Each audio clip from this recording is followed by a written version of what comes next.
Good day there, once again viewers, this is your mate Kamikaze78 here, coming to you guys with some more Planetside 2 content. Today guys, we're going to be having a chat about the change from the Colossus update that ruffled a lot of feathers in the community, especially from the more infantry side section of the community.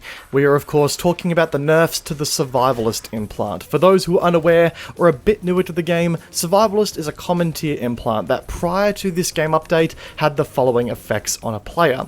It passively reduced your shield recharge delay by up to 1 second at max rank. It gave you a 20% sprint speed increase for up to 6 seconds when your shields were broken at max rank, and when you reached the max rank, it also gave your reload speed a 15% speed increase for the same duration as the sprint speed increase. So there's no denying just how powerful this implant was, and it's pretty easy to see how it made itself into the primary meta of the game. A lot believe that if you weren't running Survivalist on a lot of your loadouts in game, you were doing things wrong, and I in some cases was a part of that crowd. I mean, there's a reason I put the implant into the S tier in my implants tier list video, only thanks to the amount of classes this implant could find itself benefiting. But now the implant has been changed quite significantly, so today we're going to ask the all-important question: does Survivalist still belong in the S tier after its nerfs, and how has it impacted my loadouts in game personally? Let's address the key changes that were made to the implant with the update first, so we can get a bit of an idea as to what's going on here. Firstly, rank 5 of the implant no longer provides the reload speed buff that was previously available. Honestly, it's not a huge loss in my opinion. It was nice, but it wasn't the main reason I ran the implant, and I saw it as a bit of a bonus overall. I'm pretty sure that this was done to fix the rocket rifle bug that would give the weapon the ability to fire almost indefinitely with no reload while this implant was equipped, which to me is a fair sacrifice to make. Secondly, rank 5 of the implant will now heal the player for 150 health over 6 seconds when the shield is broken. So it's essentially a replacement benefit to the reload speed being removed. We are going to talk a little bit more about this where it's useful and where it's not a bit later in the video, but overall it's nice but not what I would call a game changer. Finally, and I think this is where most people are getting a little bit angry about when it comes to this implant and its changes, the sprint speed bonus that is granted when your shields are taken down is now automatically stripped from you if you take any damage after the effect is triggered. That is a really big effect on the implant and how it fits into the meta currently. Because yes, the previous reload speed was great to have, and the passive shield recharge delay reduction is also just a nice benefit to have too, because it frees up your suit slot for something other than advanced shield capacity, because these two do not stack in their benefits. But a lot of players will definitely say that they ran the implant for the sprint speed increase, myself included. You know, prior to these changes, when your shields are broken, the movement speed increase gave you the ability to very quickly start moving erratically and kind of break line of sight on an enemy if you had a piece of cover nearby. Like, we're talking 20% faster than what that would have been in the past. That is a significant improvement there. Faster moving targets are much harder to actually hit, which gives you more of an opportunity to chug medkits between missed shots and get the hell out of dodge when required. It even made the more heavy-footed, heavy assaults a lot nimbler when their shields were taken down, and it gave them the ability to make a break for it where previously they probably shouldn't have survived in the first place. Now yes, that sprint speed boost still applies with this version of the implant, but now if you take any little bit of damage after it's triggered, whether that be a random grenade, a friendly hitting you, or a glancing bullet from an enemy, or some splash damage, whatever it may be, that sprint speed boost is going to be stripped ahead of the 6 second duration ending. Now, I don't know about you guys, but most times when I'm being shot at this game, the enemies don't just stop shooting at me as soon as my shields go down. They're trying to go and kill me completely. So there's going to be a lot of situations where you simply aren't going to experience the speed boost unless you find yourself breaking line of sight as soon as the effect triggers. The effect now, from what I can tell, is going to be very much less about breaking away from an active firefight that you're deep into, and more about falling back to a piece of cover that you're already pretty close to, and then repositioning for the next engagement a little faster than what you were able to before. You know, if I'm corner peeking a doorway or something and I lose my shields, I might be able to break line of sight on the enemy with that sprint speed boost active before he gets another shot on me, allowing me to actually enjoy that and reposition a bit faster than I was before. But that's again probably the only situation where I can find this being useful now. So, The implant is arguably nowhere near as good as it once was for breaking away from an engagement that you're still taking fire from. That is very clear. Let's quickly address the healing properties of the implant now, figure out where does this help and where is it just somewhat a bit useless overall.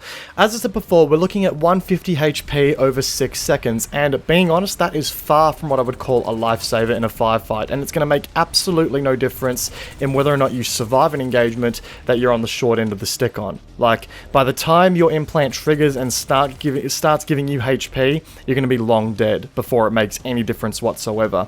Pretty much every weapon in the game is going to out DPS the heal rate that this implant provides now, so if you're trying to escape while under fire, don't count on the healing it provides at all in saving you. It's just not going to happen. But that is also not to say that it's useless.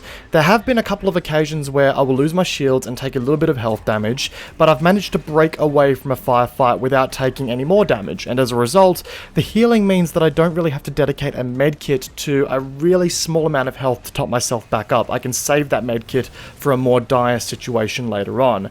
I did find this actually really helpful on my light assault where I run C4s as opposed to medkits, considering that while playing the class, I often find myself horrifically distanced by combat medics, so that was nice to have. There were occasions where I would kill an enemy target, he'd get a little bit of health damage back on me, but I could heal that up independently and be ready for the next firefight at full HP and shields. So that was beneficial. But with all of that considered, where does this implant sit in the meta now? Is it still the S tier implant that we gushed over in the implants tier list video?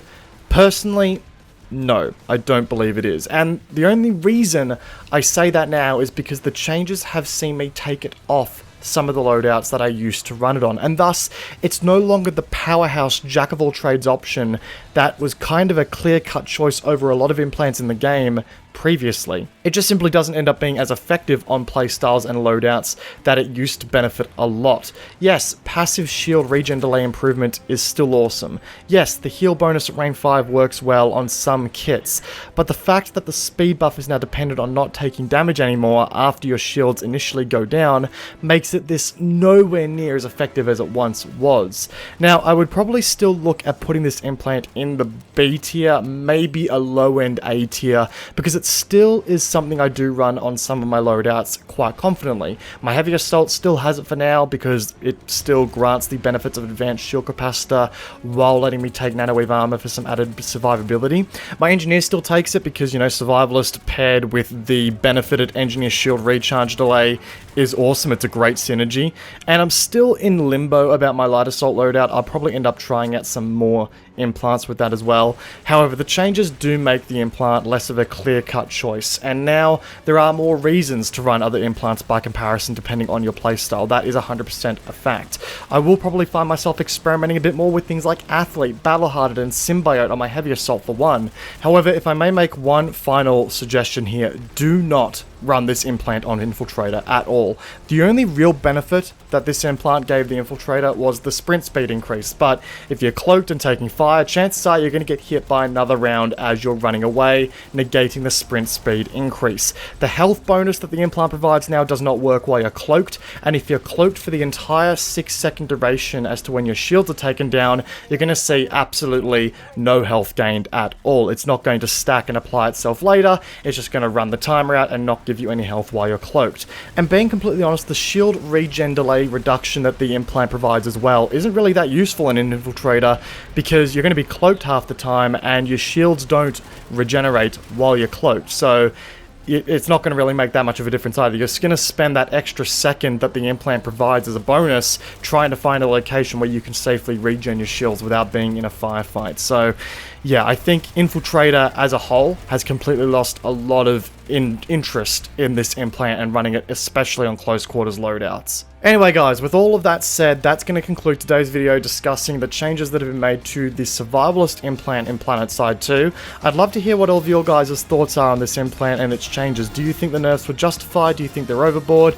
Personally, I think it was a justified nerf. The implant was very, very universally applicable, and in a game that's all about side grades and making sacrifices for one benefit over the other, I think it dominated the battlefield just a little bit too much in that regard, so it'll be interesting to see how the meta is shaken up by these changes. As As per always, guys, if you enjoyed today's video, a backhanding the like button would be greatly appreciated. But if you did enjoy the video, that dislike button also works there too. Feedback is as per always appreciated in the comment section down below, guys, and all my social media links, including my Twitch and Twitter links, are in the description down below as well.